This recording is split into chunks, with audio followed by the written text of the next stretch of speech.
여러분 안녕하십니까? 2022년 2월 11일을 맞아서 오늘도 하나님께서 우리에게 주시는 생명의 말씀을 함께 나눕니다. 누가복음 11장 37절로 54절까지인데 제가 41절까지 봉독합니다. 예수께서 말씀하실 때에 한 바리새인이 자기와 함께 점심 잡수시기를 청하므로 들어가 앉으셨더니 잡수시기 전에 손 씻지 아니함을 그 바리새인이 보고 이상히 여기는지라. 주께서 이르시되 너희 바리새인은 지금 잔과 대접의 것은 깨끗이 하나 너희 속에는 탐욕과 악독이 가득하도다. 어리석은 자들아, 겉을 만드시니가 속도 만들지 아니하셨느냐. 그러나 그 안에 있는 것으로 구제하라. 그리하면 모든 것이 너희에게 깨끗하리라. 아멘. 봉독한 말씀을 중심으로 해서 예수님이 판을 깨신 식사 자리에서 배우는 것이라는 제목으로 말씀을 나누겠습니다. 예수님께서 모처럼 한 바리새인의 부유한 집에 이렇게 식사 초대를 받은 것 같아요. 근데 식사도 하시기 전에 그 식사판을 깨버렸어요. 그리고 거기서 하실 말씀을 하시는 내용이 오늘 우리에게 아주 중요한 교훈으로 주어지고 있습니다. 대체로 사람들이 다른 사람을 식사 자리에 초대해야 할 때에는 여러 가지 그 숨은 이유들이 있는 것 같아요. 기쁜 마음으로 상대와 교제하고 싶은 그런 마음에서 하는 경우도 있고요. 그런가 하면 어려운 사람을 위로하는 뜻으로 돕는 차원에서, 위로의 차원에서 베푸는 경우도 있지요. 그런가 하면 내가 받은 어떤 식사 초대에 대한 그 답례로, 감사의 표시로 나도 다른 사람을 식사에 청하는 경우도 있고요. 이유가 많아요.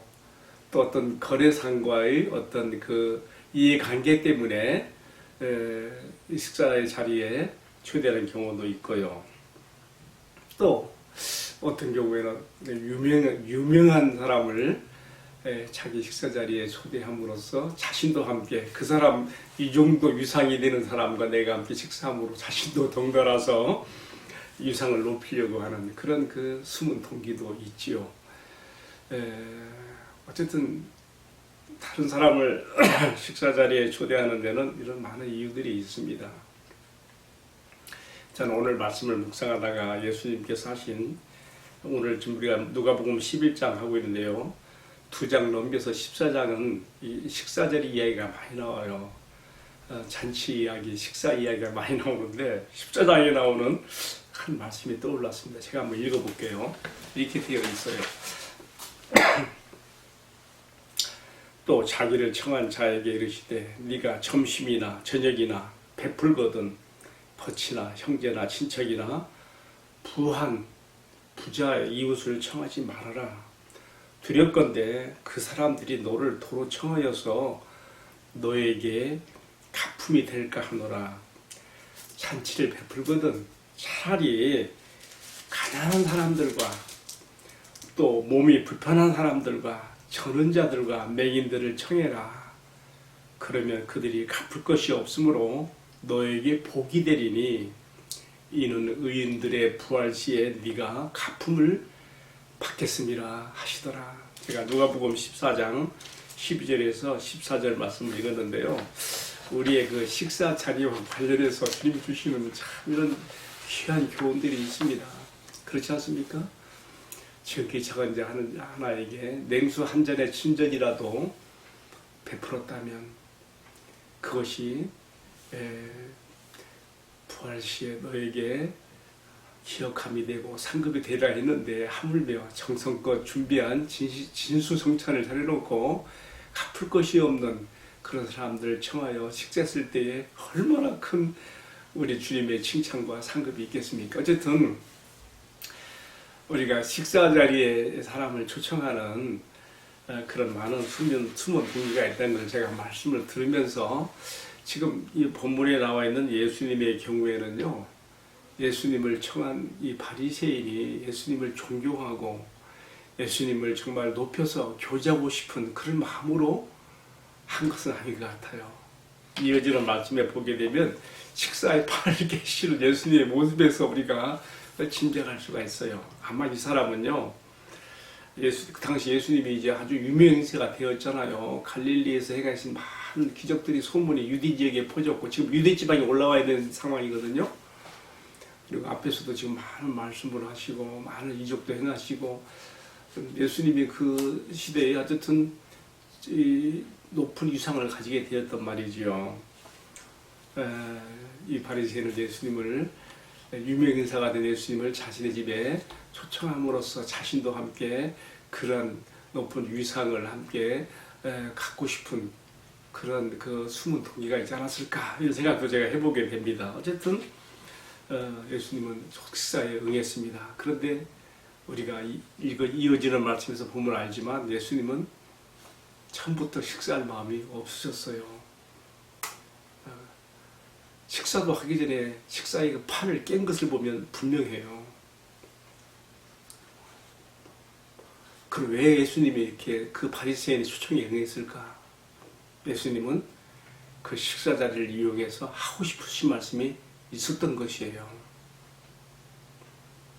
그렇지 않고서야 어찌 식사하기도 전에 이처럼 책망과, 오늘 말씀 보면요, 이어지는 말씀에 5가지 화, 5가지 저주를 퍼부시는 말씀이 나오는데, 어떻게 그 정말 맛있는 그 식사를 나누는 그 자리에서 이렇게 말씀할 수 있단 말입니까?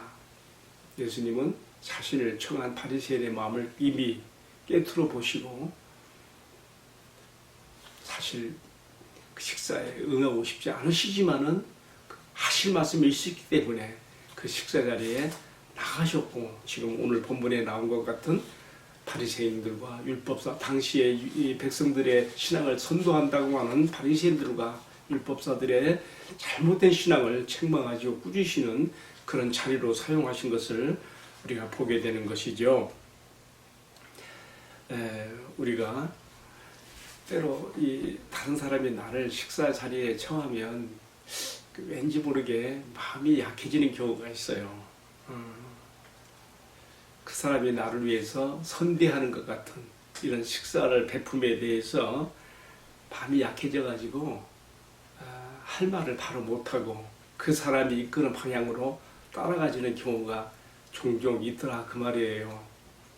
근데 오늘 말씀에서 예수님은 식사의 판을 깨더라도 자기를 청한 바리새인이 황당하고 무색함을 느끼게 될지라도 마땅히 하고 싶으신 말씀을 하시는 예수님의 순수와 용기를 우리가 이 말씀에서 보게 됩니다. 그동안 살아오면서 참 저도 왜 식사 초청 많이 받지 않았겠습니까? 대부분 보면은 내가 대접을 받으면 대접한 자의 어떤 그 입장과 그 방향으로 따라가서 할 말을 못하게 되고 그렇게 편승해버리는 경우가 종종 있었습니다. 나는 오늘 예수님께서 이 식사 자리에서 식사의 판을 깨더라도 마땅히 하셔야 될 말씀을 하고 계시는 이 말씀을 보면서 정말 내가 다른 사람의 간사한 친절과 대접을 받게 될 때에 그런 것들을 어떻게 내가 물리칠 수 있겠는가 생각해 보게 됩니다. 보통 뇌물성 식사지요. 또 나에게 어떤 그 같은 죄의 자리로 끌어들이며 동료로 만들며 자기 할 말을 못하게 만드는 그런 그 간사한 식사 자리도 있거든요. 그래서 잠언 23장 1절로 3절에 이런 말씀이 있어요. 제가 읽어볼게요.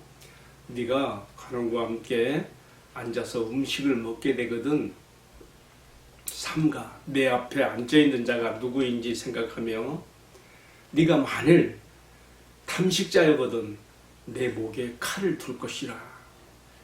그 칭찬을 탐하지 말라. 왜냐하면 그것은 간사하게 베푼 음식이니라. 아멘. 여러분, 누가 나에게 식사 자리를 초대할 때 무조건 당해서는 안 돼요. 정말 순수한 동기가 있는 것인가? 누가 나에게 어떤 작은 친절과 어떤 뭐 선물이나 뭐 돈을 준다 할 때에 그것도 함부로 덥석 받아서는 안 되는 것이죠. 그 속에 담겨 있는 순수와 진정을 봐야 되는 것이죠. 그렇지 않으면 내가 함께 묻혀가는 것입니다. 그래서 우리는 이렇게 기도할 수 있어야 되겠습니다. 주님, 제가 다른 사람이 나에게 베푸는 간사한 음식과 또는 작은 친절 앞에서 내 마음이 약해지지 않게 하시고 그러한 간사함을 뛰어넘는 강함과 순수로 자신을 지키게 해 주옵소서. 우리는 이렇게 주님 앞에서 바른 자세를 가지고 기도할 수 있어야 되겠습니다. 자, 오늘의 말씀을 마치면서요, 한 가지 난해 구절을 좀 짚고 넘어가야 되겠다 생각이 들어요. 41절에 나오는 말씀인데요, 예수님께서 지금 식사하기 전에 손을 씻지 않고 식사 자리에 앉았기 때문에 자기를 청한 바리새인이 속으로 이상하게 생각하면서 예수님을 마치 세리나 죄인 취급하듯이 대하는 모습을 보고 예수님이 이렇게 지금 책망으로 나오실 거거든요. 저는 생각할 때 예수님이 일부러 손을 안 씻었다고 생각해요. 물론 당시에 바리새인 그 사회에서 죄인 취급받았던 그런 사람들, 뭐 세리나 죄인 이런 죄인들은요, 우리는 이미 율법을 지키는 거에서 이미 떨어진 사람들이니까 그냥 막 사는 식으로 그 사람들은 손 안 씻었단 말이에요. 그런 경우가 있었단 말이죠. 38절에 예수님께서 잡수시기 전에 손 씻지 않은 것 보고 바리새인이 이상히 여겼다 하는 말 속에는요, 예수님을 세리와 죄인들과 동일시하는 그러한 비판적인 눈이 그 속에 담겨 있다는 걸 생각해 볼 수 있고요. 또 한 가지는 우리 바리새인들은 적어도 모세가 명한 율법을 철저히 준수하여 정말 거룩함과 성결을 유지하고 살고 있는데 뭐냐, 이런 그 마음이 담겨 있는 것으로 이해해 볼 수가 있는 것이죠. 당시에 바리새인들은 전국적으로 약 6천여 명 되었다 그래요. 그들은 당시 자신들이 신앙을 선도하는 백성들에게 모범을 보인답시고 율법에서 명한 정결의식에 대해서 매우 엄격하게 문자적 자구 하나하나에 다 충실하게 그들이 따랐던 것을 보게 됩니다. 그런데요, 참 껍데기만 봤지 속은 못 본 거예요. 하나님께서 정결의식이라고 하는 그 율법에 그 계명을 줄 때는요, 그걸 통해서 더 중요한 내면의 정결을 요구하시는 거거든요. 하나 예를 들면요, 모세율법 보게 되면 하나님을 만나게 되는 중요한 일들을 앞에 놓고 있을 때에 옷을 빨라고 하는 그런 말씀이 나와요. 옷을 빨아라. 여러분, 그 옷을 빤다고 뭐가 되는 겁니까? 하나님이 이렇게 말씀할 때는 더 중요한 것이 있죠. 뭡니까? 옷을 빠는 일을 통해서 자신의 내면을 청결하게 하고 하나님 거룩하신 하나님 앞에 나아갈 마음 준비를 갖추게 하는 것이거든요. 그것이 겉으로 표현된 것이 옷을 빨으라는 것이거든요. 지금 바리새인들이가 그 당시 종교 지도자들이 행했던 율법의 의식이라는 것, 정결 의식이라는 것이 다 이렇단 말이에요. 그냥 겉옷을 빠는 정도에 끝나는 거예요. 식사하기 전에 손을 씻는 것, 하나의 것도 정결의식에 들어갔는데, 이것들 대접과 주발의 겉은 깨끗하게 하지만 속은 여전히 탐욕과 더러움으로 악함으로 가득 차 있는 것이죠. 주님께서 말씀하시는 거예요. 어떻게 말합니까? 오늘 11장 제가 41절을 난해 구절로 생각하고 지금 설명하고 있는데요. 그러나 그 안에 있는 것으로 구제하라. 그리하면 모든 것이 너희에게 깨끗하리라. 다시 말씀드립니다. 예수님이 이렇게 책망했어요. 어리석은 자들아, 겉을 만드시니가 속도 만들지 아니하셨겠느냐. 그러나 그 안에 있는 것으로 구제하라. 그리하면 모든 것이 너희에게 깨끗하리라. 이게 무슨 말입니까? 너희가 진정 하나님께서 원하시는 의와 경건에 이르기를 원한다고 하면 정결의 의식인 그 형식적 율법의 껍데기에만 매달리지 말고 진정한 율법의 정신으로서 의와 인과 신을 가지고 너희가 가난한 자들에 대한 너희의 자비를 실천할 수 있어야 된다. 그것이 하나님 앞에서 너희의 의로움이 될 것이고 너희의 정결함이 될 것이고 이것이고 모든 것, 그 너희 안과 밖이 다 함께 깨끗해지는 것이 될 것이다 라고 주님께서 말씀하시는 것이죠. 저는 오늘 이 말씀을 묵상하다가 신약성경 야고보서 1장 27절에 야고보 사도가 한 말이 생각났습니다. 그렇게 말했습니다. 하나님 아버지 앞에서 청결하고 더러움이 없는 경건은 곧 고아와 과부를 그 환난 중에서 돌아보고 또 자기를 지켜 세속에 물들지 아니하는 그것이니라. 아멘. 여러분 너무 가슴에 닿아지는 말씀 아닙니까? 당시의 바리새인들은요 얼마나 율법에 철저했는가 하면요, 예를 들어서 11조 헌금, 돈에 대한 문제 있었어도요 11조에 철저하기 위해서 자기 그 텃밭에 뿌린 근처에 그 박하와 운양과 근처에 뿌리 하나까지도 다 개수를 세가지고 10분의 1을 주님의 것 이렇게 구분할 줄 알았어요. 그 정도로 철저하게 했어요. 그러나 그들은 자신들이 가진 사회적 지도층의 위상으로서 부도 함께 가졌는데 그들이 자신들이 가진 부를 가지고 가난한 자들에 대해서 의와 인과 신을 행하는 자비를 실천하는 일에는 그들은 하지 않았습니다. 그것은 율법의 문자적 조항에 철저히 매달리고